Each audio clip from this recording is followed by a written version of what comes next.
తమిళనాడులో కొత్త అంశం వెలుగులోకి వచ్చింది. మొన్న ఈ మధ్యనే దాదాపుగా ఒక 2,000 కిలోల బంగారాన్ని తాకట్టు పెట్టి ప్రభుత్వం వాడుకోవడానికి ప్రయత్నించింది. ఈ 2,000 కిలోలు ఆలయాలకు సంబంధించినటువంటి బంగారం అన్నటువంటి ఇష్యూ చర్చకొచ్చింది కదా.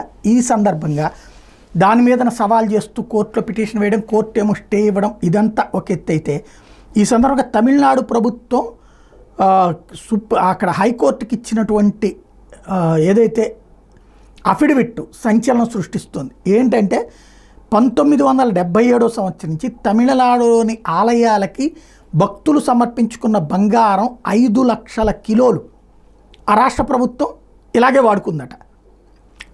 ఇవి ఇప్పుడు అధికారికంగా చెప్పినటువంటి అంశం. అంటే అమ్ముకోవడమా లేకపోతే తాకట్టు పెట్టుకోవడం, తాకట్టు కూడా కాదు, అమ్మేసుకుని ఆ డబ్బుల్ని తీసేసుకుని వాళ్ళు సంక్షేమ పథకాలకో ఇతరత్రానో వాడుకుంటున్నారు.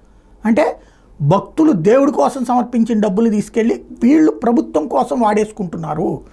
ఈ విషయం అధికారికంగా చెప్పినటువంటి అఫిడవిట్తో. కాబట్టి ఇప్పుడు 5 లక్షల కిలోలు, ఒకటి కాదు రెండు కాదు, 5 లక్షల కిలోల బంగారం 1977 నుండి ఇప్పటిదాకా ఆలయాలకు సంబంధించిన బంగారాన్ని ఇట్లా ప్రభుత్వం వాడేసుకుంది. ఇప్పుడు ఈ 2,000 వాడుకుంటే తప్పేంటన్న వాదనతో ఇప్పుడు గందరగోళం నెలకొంది. ప్రపంచవ్యాప్త చర్చకి దారితీసింది.